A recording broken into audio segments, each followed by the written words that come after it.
toujours vécu paisiblement, en retrait, à la lisière des bois. Cette solitude lui convenait. Pourtant, il savait que si Echo devait devenir le compagnon équilibré auquel il semblait destiné, il devait affronter plus que les champs et la forêt. Le chiot avait besoin de découvrir le monde des hommes, le bruit, le mouvement, la foule.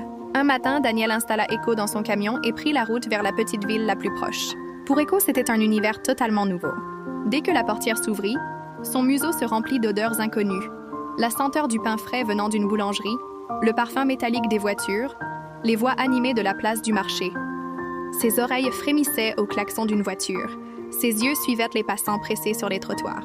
Daniel accrocha la laisse et s'avança sur la rue principale. Echo resta près de lui, la queue battant doucement, observant tout autour avec prudence mais sans peur. Contrairement à nombre de chiots qui se seraient rués dans tous les sens, lui restait réfléchi. Chaque bruit, chaque mouvement, il l'évaluait avant de décider si cela méritait de l'attention. Au marché, un petit garçon fit tomber une voiture miniature. Echo bondit aussitôt, la ramassa délicatement entre ses crocs et la déposa dans les mains de l'enfant. Les passants sourirent, amusés, et la mère du garçon adressa à Daniel un regard admiratif. Echo s'assit fièrement, comme si rendre les objets perdus faisait partie de ses obligations. Plus tard, ils s'arrêtèrent à la terrasse d'un café, où Daniel salua un vieil ami.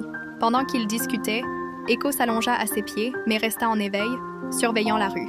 Quand deux chiens bruyants passèrent de l'autre côté, aboyant avec insistance, Echo ne répondit pas par la provocation. Il se contenta de les regarder fixement, calme, patient, jusqu'à ce qu'ils s'éloignent.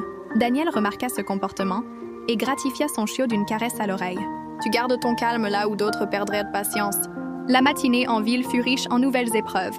Chariots grinçant sur les pavés, vélos surgissant, enfants criant dans leur jeu. Mais Echo s'adapta vite, gagnant en assurance à chaque pas. Plus d'un passant commenta son intelligence tranquille et Daniel sentit une fierté monter en lui. Au moment de reprendre la route, Echo grimpa seul dans le camion. Haletant légèrement, il semblait à la fois fatigué et satisfait. Pour lui, cette sortie n'était pas seulement une découverte de nouveaux bruits et odeurs. C'était une preuve, où qu'il soit, dans la forêt, dans les champs ou en ville, il gardait le même esprit attentif et le même cœur stable. Daniel démarra le moteur et le regarda avec tendresse. « Tu es prêt à tout, Echo. » Et dans les yeux bleus clairs du chiot brillait une évidence. Lui aussi le savait. S'il vous plaît, partagez cette vidéo puis abonnez pour les restes épisodes. Merci.